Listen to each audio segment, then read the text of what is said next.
태초에 말씀이 계시니라. 이 말씀이 하나님과 함께 계셨으니 이 말씀은 곧 하나님이시니라. 그가 태초에 하나님과 함께 계셨고 만물이 그로 말미암아 지은 바 되었으니 지은 것이 하나도 그가 없이는 된 것이 없느니라. 그 안에 생명이 있었으니 이 생명은 사람들의 빛이라. 빛이 어둠에 빛이 돼 어둠이 깨닫지 못하더라. 아멘. 그래도 말씀 묵상에 대해서 제가 한 가지 코치를 하자면 말씀 앞에 오래 머물러 있으십시오. 그건 말씀을 연구하거나 우리가 생각을 많이 한다는 의미하고는 다릅니다. 말씀을 먹되 많이 씹어서 먹는다. 내가 먹는다는 사실에 내가 먹습니다. 나는 오늘 끼니를 먹어요. 그런 내가의 주어의 방점을 두지 않고 목적어의 방점을 두는 것입니다. 그래서 내가 말씀을 먹습니다. 요한복음의 말씀을 먹습니다. 그래서 많이 씹는 거예요. 그러면 말씀에 오래 머물러 있게 됩니다. 그렇지 않고 빨리 삼켜버리면 내가 먹었다는 기억이 남을 뿐입니다. 그것도 굉장히 중요한 습관인 것은 분명한데, 그러나 말씀을 오래 씹었다는 느낌이 내 안에 들면 내 삶도 훨씬 다르게 비춰질 겁니다. 말씀 안에 오래 머물러 있을 만한 영양분이 가득한 요한복음이고 또 우리가 그렇게 기대합니다. 오늘 네 가지로 말씀을 나눌 건데 첫 번째 같이 한번 읽겠습니다. 태초에는 우연히 있었던 것이 아니라 생명의 언어가 있었습니다. 태초에, 헬라어의 엔 아르케라는 그 말은 어떤 하나님께는 우리가 무에서부터의 창조를 얘기하지만 아무것도 없는 상태에서 뭔가 시작된 것이 아닙니다.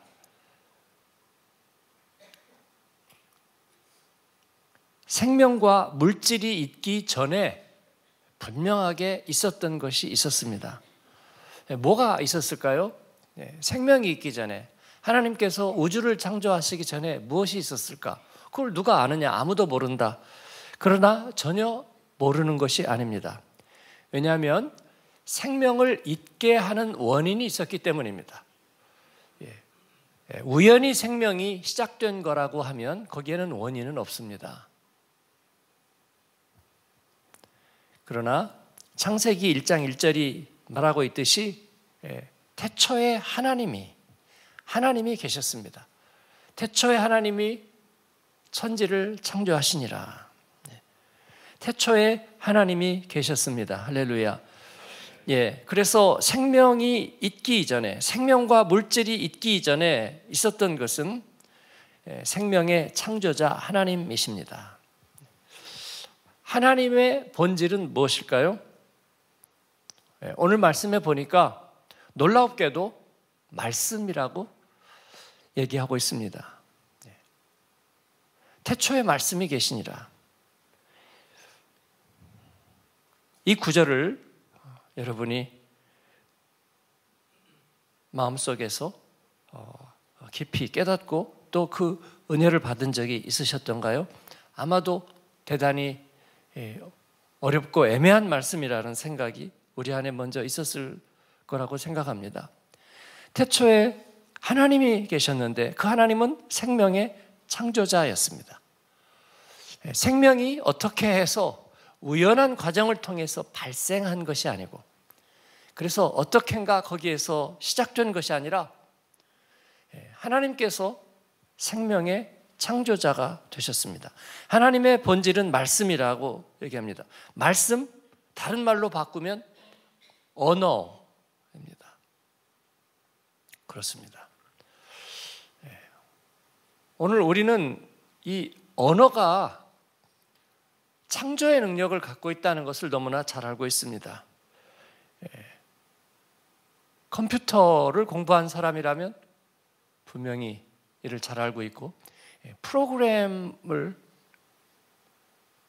만드는 그런 공부를 한 사람이라면 분명히 잘 알고 있습니다. 명령어라는 표현으로 잘 알고 있을 것입니다. 그래서 우리 시대는 이 말을 너무나 친숙하게 잘 알고 있습니다. 프로그램 언어, 명령어, 혹은 인공지능의 명령어, 그렇습니다. 이 하나님이 하시는 이 말씀은 창조의 명령어, 창조의 논리, 창조의 문법을 가리키고 있습니다. 하나님은 처음부터 본질적으로 창조의 언어, 창조의 명령어, 그리고 그 생명의 DNA를 그 안에 정보로 갖고 계셨습니다. 말씀이라는 것은 말을 하다 보니까 거기에서 어떤 주술적인 힘이, 흘러나오는 힘이 발생했다는 것이 아니라 그 말씀 안에는 이미 생명 정보가 그 안에는 담겨 있었다는 것입니다. 그 생명 창조의 문법이 그 안에는 담겨 있었다는 것입니다. 그래서 그의 말씀, 그의 명령 안에서는 생명은 저절로 파생되는 것도 아니고, 그리고 어떻게 하다가 실패해서 저절로 떨어져 버리는 것도 아닙니다. 농사를 지었더니 무슨 진화적인 법칙에 의해서 어떤 것들은 다 떨어져 가고 그 중에 어떤 것들이 살아남고, 그렇게 되는 것이 아닙니다. 거장의 영감 속에서 떠오른 영감과 악상이 그냥 하다 보니까 어떤 것들은 아무 의미도 없이 사라지고 그 중에 하나가 우연히 살아남는 어느 오페라장이나 어느 콘서트 홀에서 무슨 나비 효과에 의해서 어떤 지휘자의 지휘봉 하나가 우연히 떨어지는 것을 통해서 그 영감이 빛을 봐버리고 나머지는 다 떨어졌더라. 그럴 수 있는 것이 아닙니다. 그럴 수 있는 것이 아닙니다. 그렇다면 복음이란 없는 것입니다. 복음이란 우연히 행복해지는 일이 어쩌다가 가끔 있을지도 모릅니다. 교회 안에 있지만 다 행복한 거 절대로 아니고 그 중에 어쩌다가 행복한 사람 하나씩 얻어 걸리는, 그건 구원이 아니고 그건 복음이 아닙니다. 프랑크푸르트 대학병원에서 맹장 수술 성공률이 한 4% 정도 된다면 96%는 맹장 수술하다 목숨을 잃는다면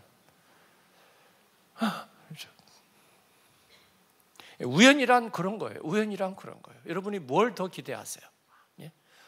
오늘 우연히 무슨 좋은 일이 있기를 바래. 그렇다면 맹장 수술 성공을 한 4%, 담석 수술 성공률 한 1.5%, 98.5% 사망.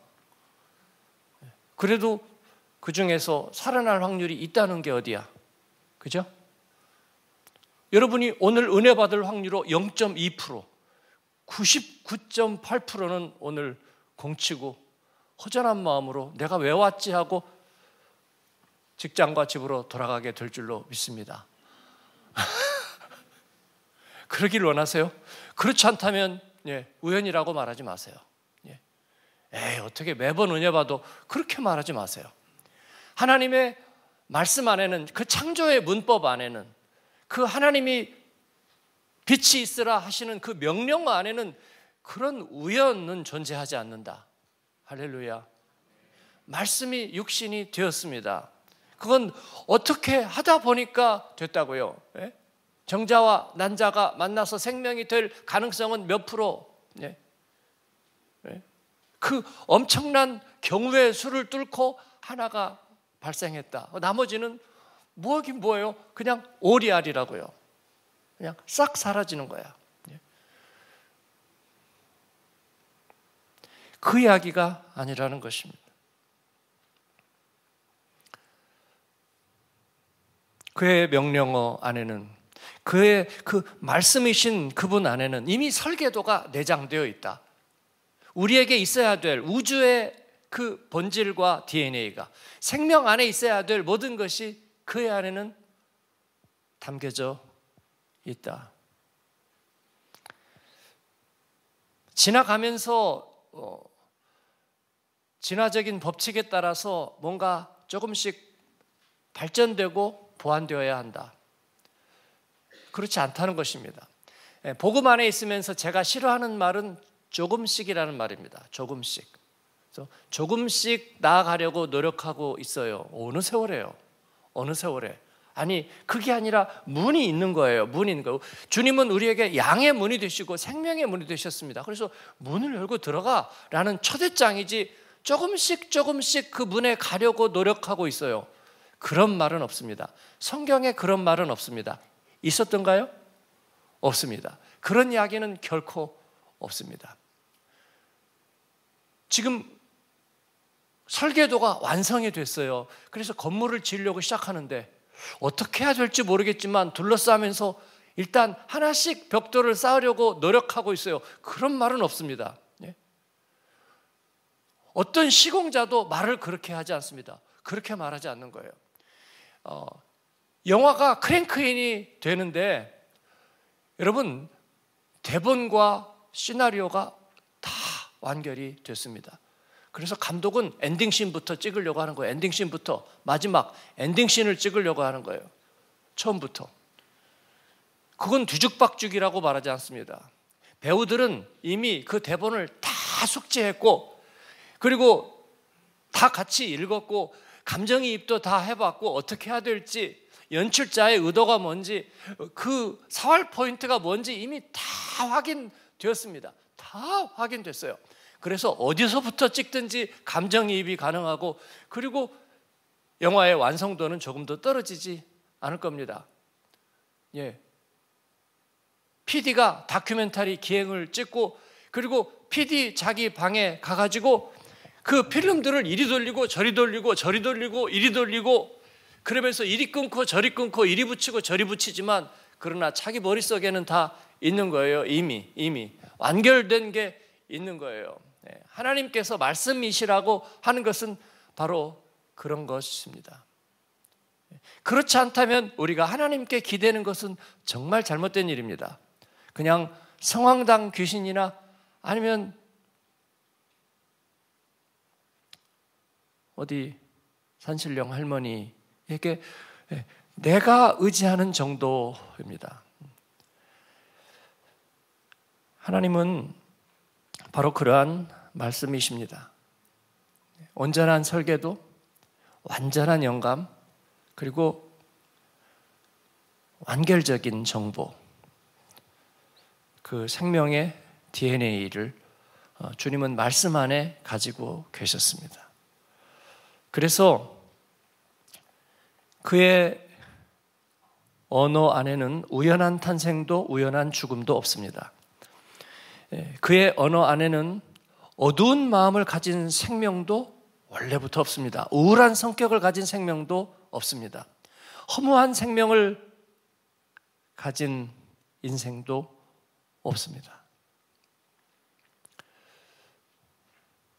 어떻게 우리는 인생은 원래 어두운 거야, 그리고 사는 것은 허무하고 우울한 거야, 그러면서 어떻게 말씀이신 하나님을 의지할 수 있나요? 그건 잘못된 것입니다. 예수님을 만난 사람들은 그러나 이 말씀을 깨닫게 됩니다. 예수님을 만난 사람은, 예수님은 뭐냐면 하나님과 함께 계셨던 말씀이니까. 그래서 예수님을 만난 사람은 예수 안에 있는 생명이 완결된 완전한 생명임을 알게 됩니다. 예수님 안에는 우울함이 있었던 것이 아니라 빛과 기쁨이 있었다는 것을 알게 됩니다. 그리고 그것이 내 안에 원래 있어야 될 하나님의 명령어였구나. 하나님은 그렇게 우리의 생명 프로그램을 짰구나. 그래서 그분 안에는 빛이 있었구나. 그의 안에는 생명이 있었구나. 그의 안에는 온전함이 있었구나. 예수님을 만나면 우리가 참된 슬픔과 참된 기쁨을 맛보는 것이 바로 그 이유 때문입니다. 사람됨의 뜻을 온전히 배우게 되는 것이 그런 이유 때문입니다. 주님 안에 그런 온전함과 온전함의 생명이 있습니다. 두 번째는 같이 읽겠습니다. 그 말씀은 곧 하나님이셨습니다. 하나님은 그 말씀이 온전히 구현된 생명을 우리에게 마침내 보내주셨습니다. 우리가 그 하나님의 원래 설계에서 멀어지고 변형되기 시작하면서부터 하나님은 그것을 막을 수 없었습니다. 막지 않으셨습니다. 하나님의 큰 구원의 계획이기도 하면서 하나님이 이 설계하신 생명은 그렇습니다. 그런 자기의 결정권을 가지고 있는 존재였습니다. 하나님은 그래서 우리에게 그 말씀이 정말로 온전히 구현된 그 프로그램이 완벽하게 실현된 생명을 이 땅에 보내주셨습니다. 그는 진정한 하나님의 본체, 그 말씀의 구현, 그 DNA의 구현입니다.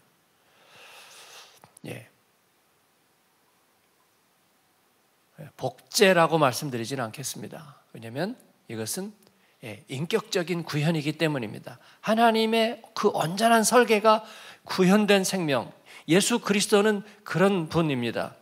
그렇기 때문에 인간의 표현으로 얘기하자면 바로 하나님의 DNA가 제대로 구현된 존재라고 한다면, 인간의 표현으로 한다면 유일한 독자, 바로 계승자라고 표현할 수 있습니다. 그래서 우리는 그를 하나님의 독생자라고 부릅니다. 가부장적이어서가 아니라 하나님의 아들이라고 부릅니다. 그는 구약 성경에 하나님과 하나님의 백성의 그 약속의 스토리라인을 타고 우리 가운데 오셨습니다. 즉 다윗의 뿌리로 오셨습니다. 그런 하나님은 정당하십니다. 우주의 운석이 지구에 와서 떨어지면 대기권을 뚫고 어딘가의 지점에 떨어집니다. 그렇듯이 영원의 시간을 뚫고 우리 가운데 오신 하나님의 그 온전한 구현된 말씀, 그분은 우리 가운데 오셔서 유대 땅 베들레헴의 목수의 아들로 구약 성경의 스토리라인을 따라서 오셨습니다. 하나님이 그렇게 온전한 생명을 주셨다는 것은 우리에게 굉장한 흥미를 갖게 하고, 역사의 한 시점에 오셨다는 것은 우리에게 놀라움을 가져다 줍니다. 하나님의 DNA를 가진 하나님의 아들이자 동시에 요셉의 아들로 우리에게 오신 예수 그리스도, 그분은 히랍 신화에 나오는 반신반인의 우스꽝스러운 모습이 아니라 하나님의 DNA와 인간의 물과 단백질로 구성된 인간의 연약한 생명으로 오신 이 듀얼 모드는 오히려 우리에게 진정한 구원의 좋은 소식, 인류를 치료할 온전한 생명으로 우리에게 충분하게 오셨습니다. 그 예수 그리스도는 충분했습니다. 여러분이 하나님을 믿을 수 있는 이유는 뭘까요? 예수님을 영접한 이후에 그 예수님의 DNA가 여러분 안에 있게 됨으로 해서, 그 DNA는 언제부터 있었던 거냐면 하나님의 창조 때부터 있었던 거잖아요. 그러니까 예수님은 그 하나님의 말씀과 함께 계셨습니다. 당연하죠. 함께 있었죠. 그분의 DNA니까 그때부터 있었던 거죠.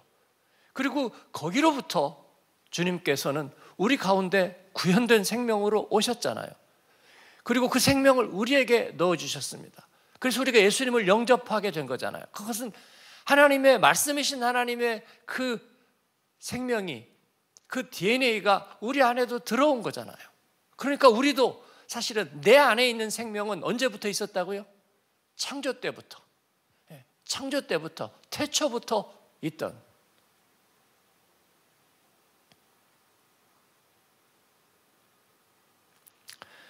그게 우리가 하나님을 믿을 수 있는, 믿고 있는 이유가 아닐까 그렇게 생각합니다. 그 말씀은 곧 하나님이셨습니다.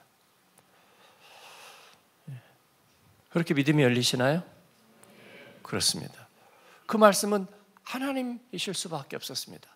그 말씀이 다시 구현되어서 우리가 바라보는 바로 그 예수님이 우리 가운데 오셨기 때문입니다. 세 번째, 같이 읽습니다. 그 안에 생명이 있었습니다. 만물이 그로 말미암아 지은 바 되었고 그가 없이는 된 것이 하나도 없다는 말씀은 너무나 당연합니다. 만물이 그로 말미암아 지은 바 되었습니다.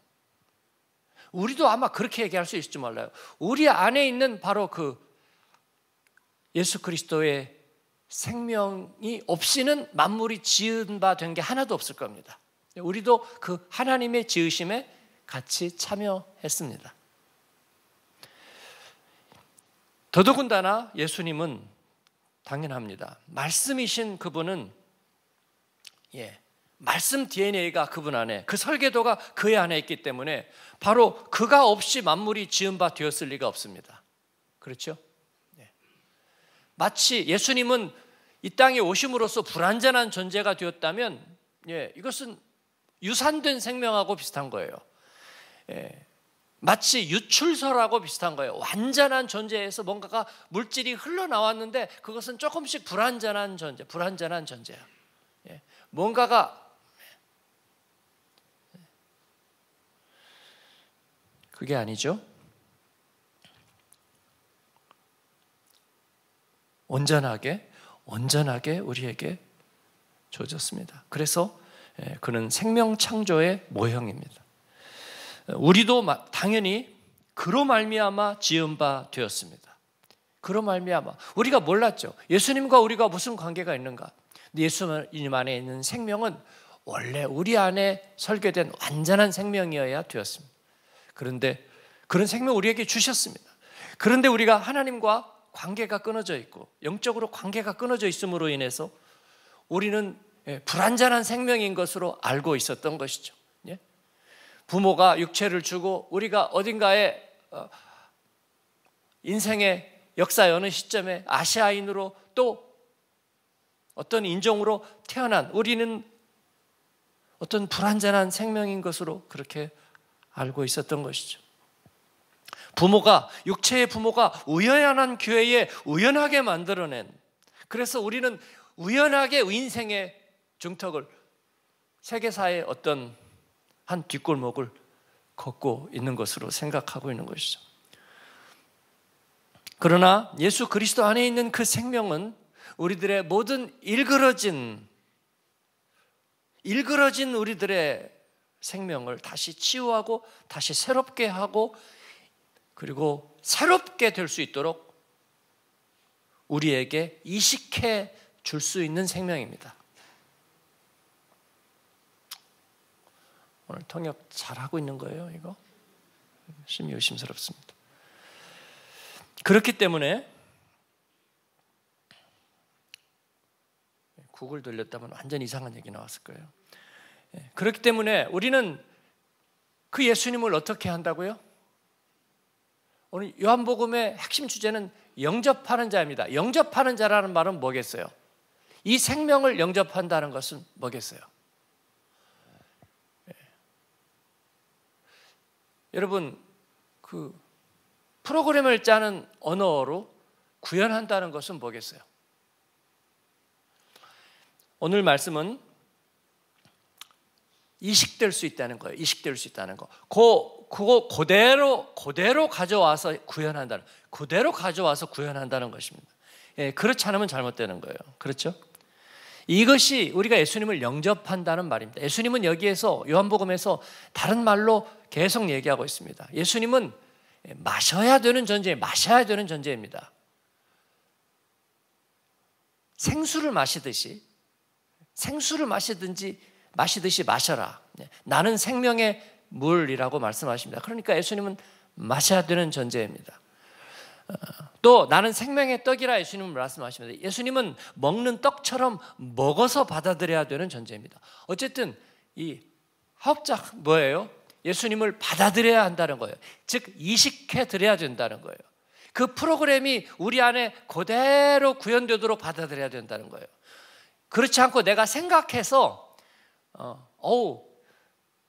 집사님 너무 좋아요. 그래서 제가 조금씩 닮으려고 노력하겠어요. 어떻게 해요? 뭘 닮으려고요? 어떻게 노력해요? 뒤로 걷는 거 연습해갖고 닮는다고요? 아니면 제스처를 닮는다고요? 아니면 당신의 그 표정이 나를 설레게 나도 그렇게 표정을 지어보겠다고요? 그래서 뭐가 달라지나요, 여러분? 인생에서 뭐가 달라지나요? 아무것도 안 달라지죠. 물론 약간의 태도, 약간의 사회성, 약간의 이런 거 조금 달라지는 거, 그게 달라지는 거예요? 아니죠. 그러면 우리가 2000년 전에 예수 그리스도를 통해서 뭐가 달라지죠? 달라질 것은 없어요. 그래서 예수님을 연구한다고요. 신학교 가서 예수님을 연구하는 얘기 들어보니까 정말 황당무지로소이다예요. 황당무지로소이다. 2000년 전에 인물을 연구해가지고 그 사람을 닮는 것을 한번 해본다. 요즘 아이돌을 닮는 편이 훨씬 낫겠어요. 그렇죠? 예. 그건 있을 수가 없어요. 뭘 닮죠? 뭐를요? 예. 그러면서 조금씩 닮으려고 애를 쓴다는 말은 또 뭐예요? 뭐예요? 의사가 외과 수술을 하면서 오늘은 조금만 할 거예요 라는 말하고 같아요. 조금만요? 오늘은 1%만 하고요. 내년쯤에서 한 1% 할 거예요. 아니, 오늘 다 해주세요. 다 해주세요. 그래서 이 말씀이신 주님을 우리가 영접한다는 말은 예수님이 표현하는 것처럼 생수처럼 마시거나 떡처럼 먹거나 아니면 빛으로 받아들이는 거예요. 빛으로. 빛으로 받아들인다는 것은 뭐냐면요, 조금씩이 아니에요. 온통 어둡잖아요. 근데 불 하나 딱 켜니까 순식간에 확 밝아지는 거예요. 예수님은 그런 거예요. 주님이 여러분 안에 여러분의 인생을 단번에 확 밝게 해주시는 거예요. 그렇지 않다면 그게 무슨 소용이 있죠? 그게 무슨 소용이 있죠?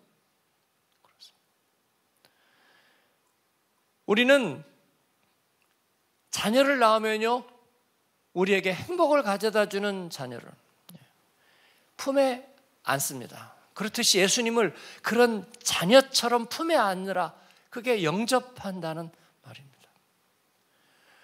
여러분, 모범적인 삶을 살았던 어떤 인간을 흉내내는 것은 마신다고 말해서는 안 돼요.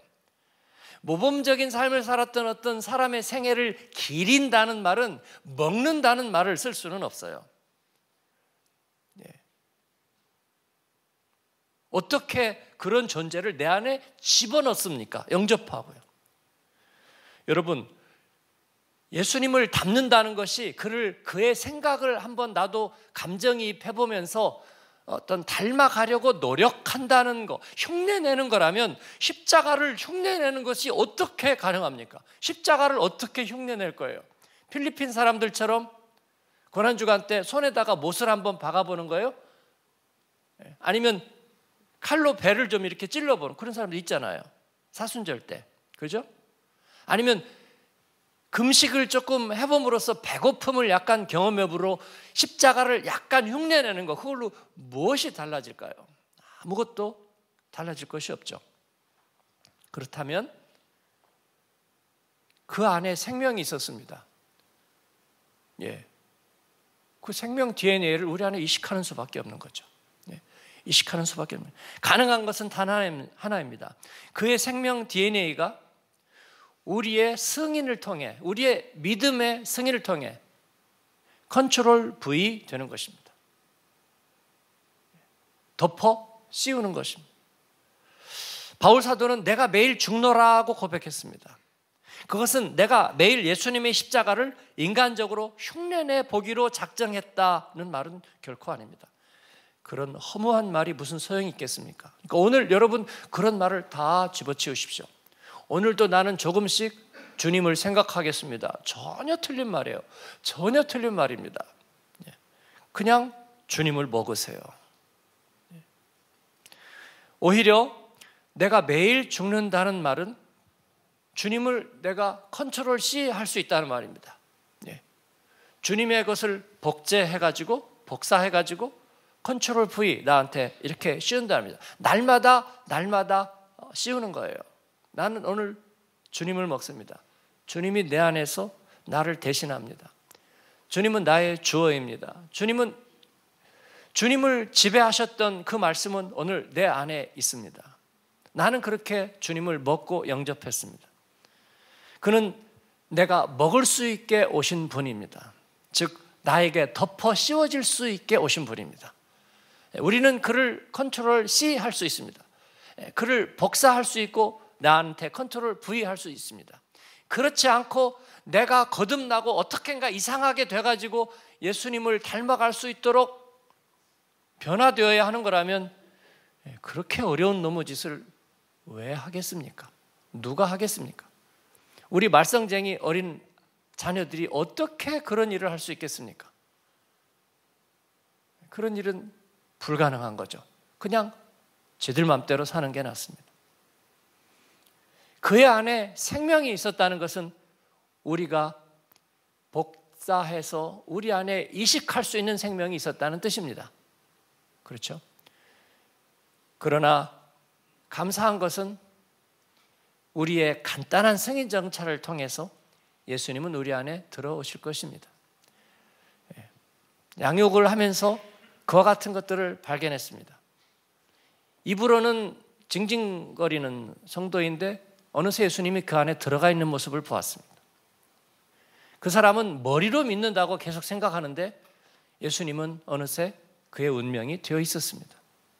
그래서 우리는 입으로 시인하고 마음으로 믿으면 끝입니다. 그의 생각은 더 이상 필요 없습니다. 왜냐하면 프로그램이 깔려버렸거든요. 프로그램이 깔려버렸기 때문에 이제 몇 가지 명령어만 쓰면은 그는 프로그램대로 살고 있습니다. 그의 생각은 더 이상 필요 없습니다. 제 생각은 더 이상 필요 없습니다. 오늘 내가 예수를 주로 시인하고 입으로 고백하고 찬양하고 손과 발에 주어진 명령어를 따라가면 내 길은 벗어나지 않을 것입니다. 생각 없이 산다고요? 얼마나 좋은 일이에요, 그게.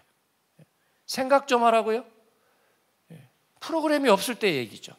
그러나 우리는 예수 그리스도 안에 있습니다. 그의 은혜 안에 사는데 생각 좀 할 필요가 뭐가 있나요? 그렇습니다.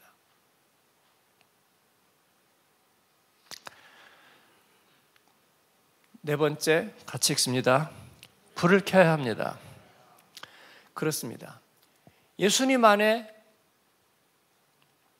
빛이 있었습니다. 그는 생명의 빛, 세상의 빛으로 오셨습니다. 예수님을 다시 세상의 빛이라는 말씀을 enlightenment, 계몽이라는 말이 그런 거죠. 머릿속에 불을 켜다라는 말로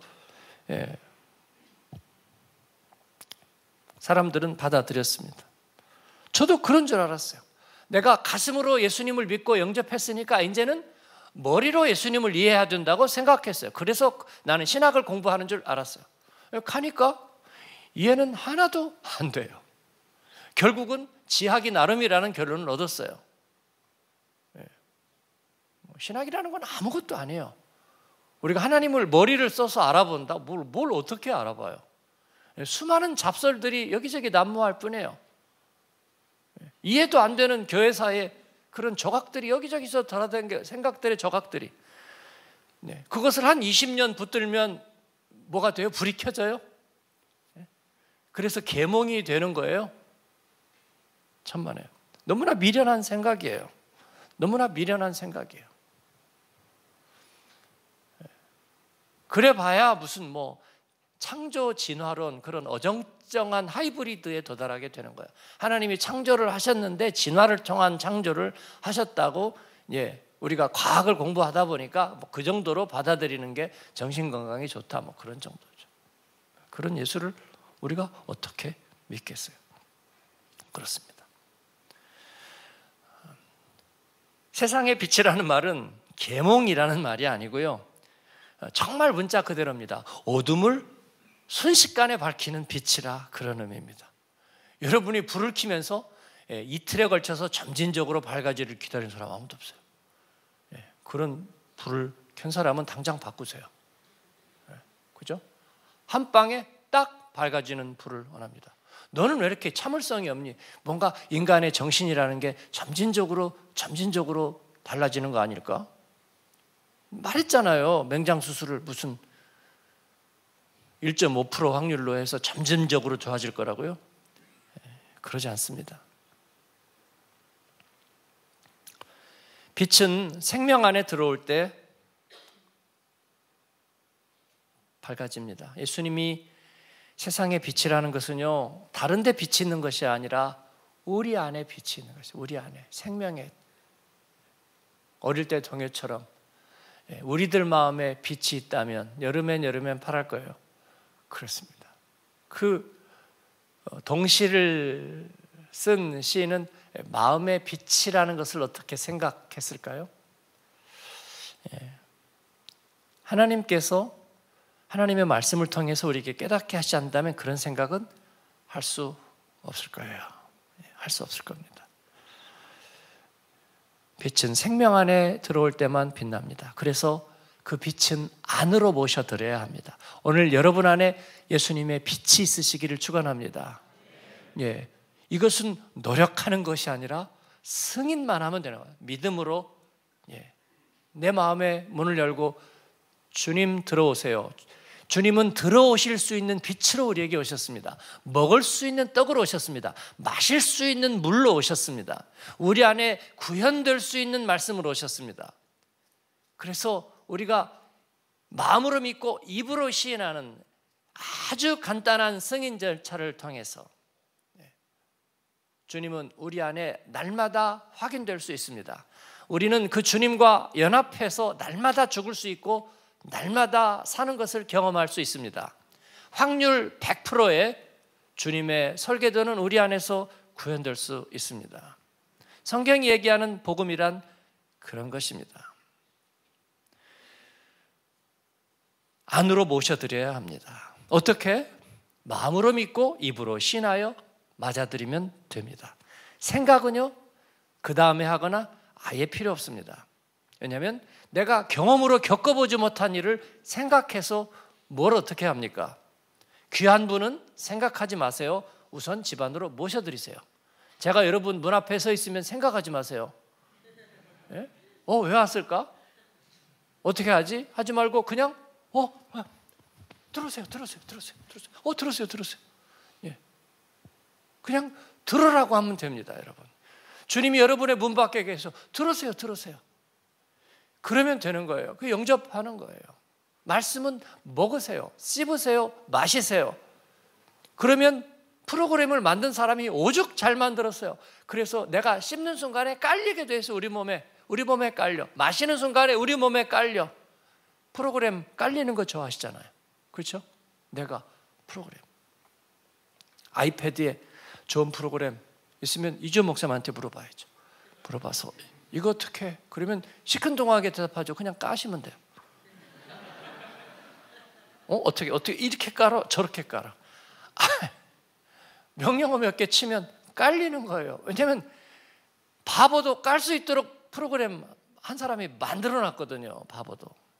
옛날 같으면 막 도스 막 들어가가지고 이렇게 막, 그죠? 막 치고 막 무슨 명령어 X 치고 뭐 그런 거 했어야 되잖아요. 지금은 바보도 그냥 보고 그림 보고 누르면 될 수 있도록 해놨잖아요. 예수님이 영접하는 자, 곧 그림을 믿는 자, 하나님의 자녀가 되는 권세를 바보도 될 수 있도록 해놓으셨는데 그건 철학자의 신이 아니고, 그죠? 무슨 스티븐 호킹의 신이 아니라 누구나 주의 이름을 부르는 자는 누구든지 구원을 얻으리라. 할렐루야. 그분은 컨트롤 C 될 수 있는 분이고, 그리고 우리에게 마음으로 믿고 입으로 시인할 때 컨트롤 V 될 수 있는 분이고, 문 앞에 서서 계시니까 문 열고 들어와 그러면 들어오실 수 있는 분이고, 그래서 여기 한번 눌러줄래? 여기 한번 누르니까 불이 탁 들어와서 어둠이 순식간에 밝아지는, 이걸 기복신앙이라고 부르면 기복신앙이라 하라 하세요. 저는 이 이상의 비밀은 모르겠어요, 여러분. 이 이상의 비밀은 모르겠어요. 그래서 신학 공부하는 후배가 무슨 포스트 모더니즘과 뭐과의 관계, 그거 평생 하고 그 오만 소리 그거 평생 하지 마라. 아무 소용없다. 차라리 어디 가서 과수원을 하거나 이걸 하면서 예수님을 순전하게 믿는 게 중요하죠. 뭐 삼위일체 하나님, 뭐 삼위일체를 연구하기 위해서 그 복잡한 신비를, 저는 그거는 잘못된 오리엔테이션이에요. 그럴 필요가 없는 거예요. 요한복음은 바로 이 비밀을 우리 안에 하나씩 하나씩 풀어낼 것입니다. 예수님 만난 우리는 그의 생명을 이식받고 그와 연합할 것입니다. 아주 간단한 절차를 통해서. 그리고 그는 단번에 우리의 빛이 될 거고 단번에 우리의 소금이 될 것입니다. 그렇습니다. 요리의 베테랑이 식사를 초대해서 먹으면요, 여러분 다 해결되어 있습니다. 맵고 짜고 시고 달고 하는 것 이미 다 그 안에 해결되어 있어요. 걱정할 게 하나도 없어요. 어떻게 하면 내 입맛을 다 아는 것처럼 다 맞춰져 있습니다. 걱정할 필요 없죠? 걱정할 필요 없어요, 여러분. 여행의 베테랑과 여행을 가면요 다 있어요. 커피도 있고 또 뭐가 있어요? 여행 가면 자주 빠지는 거, 뭐 치실도 있고요. 다 있다고, 다 있어요. 경우의 수는 이미 그 안에 다 있습니다. 우리가 온전한 예배를 드리면 그 안에 다 있잖아요. 감격적인 찬양도 있고 말씀도 있고 기도도 있고 뺄 게 하나도 없어요. 그렇습니다. 하나님과의 동행, 우리가 주님 안에, 주님의 프로그램 안에 있다는 것은 그런 것입니다. 그 안에 다 있어요. 오류는 이미 수억 번의 시뮬레이션을 통해서 교정되었습니다. 주님의 마음 안에서 교정되었습니다. 그게 제가 이런 거를 잘 모르면서 이렇게 인용하는 것을 용서하십시오. 여러분은 거기에 전문가이기 때문에 분명히 알 거라고 생각합니다. 예수님이 만나서 파도를 걸어오라고 초대하는 것은 이미 그렇게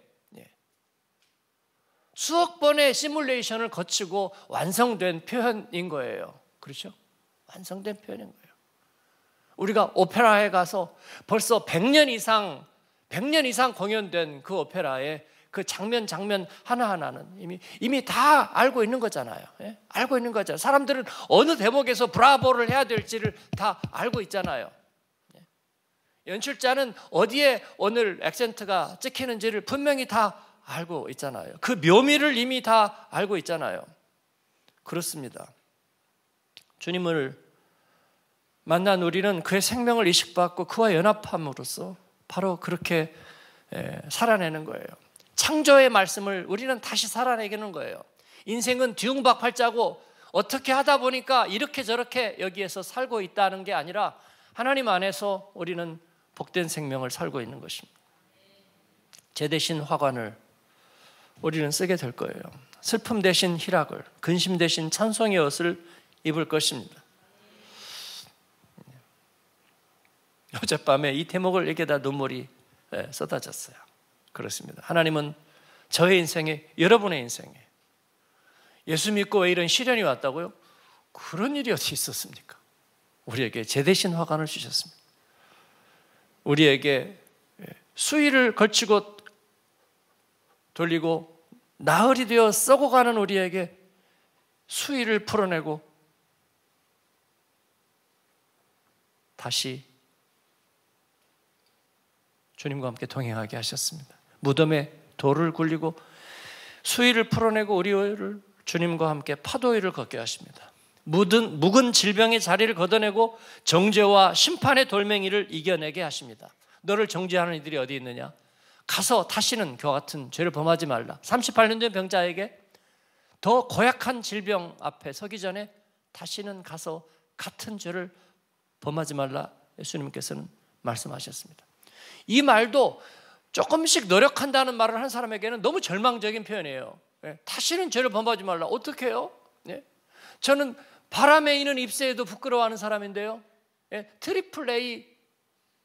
그래가지고 저는 누가 한번 괜찮아 보이네 라는 말에도 상처를 받아 가슴이 막 후벼지는 사람인데요. 제가 어떻게 점진적으로 정죄를 받지 않을 수 있을까요? 무슨 말을 하는 거래 도대체. 그냥 그리스도 안에는 정죄는 없어. 아멘. 그러면 없는 거야. 그렇게 하라고. 할렐루야. 네. 그렇습니다. 어둡습니까, 여러분? 불을 켜야죠. 불이 여러분에 있습니까?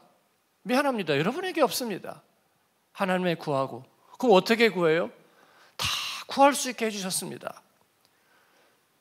나는 주님이 필요합니다. 나는 오늘 주님 앞에서 나는 빛이 필요합니다. 주님은 이미 선을 대셨습니다. 그러면 불이 들어오는 겁니다.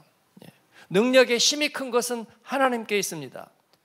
그가 선물하시고 여러분에게 맞춤형 선물 이미 수억 번의 시뮬레이션을 통해서 우리에게 맞는 선물 준비해 놓으셨습니다. 확률은 100%, 염려할 필요가 없고 구하고 맞아들이면 됩니다.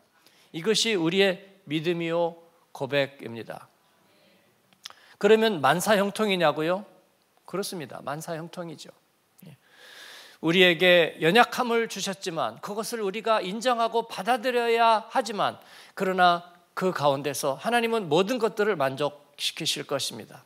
환난 중에도 즐거워하게 하시고 그리고 우리의 육신의 생명이 끝나는 것도 우리는 주님 안에서 기뻐하고 행복할 수 있습니다. 그것도 프로그램 되어 있습니다. 왜 갑자기 자식이 죽고 부모가 떠나도 우리는 장례식장에 그리스도인인 가서 하나님께 영광을 돌리고 찬송하고 예배하고 감사하는가?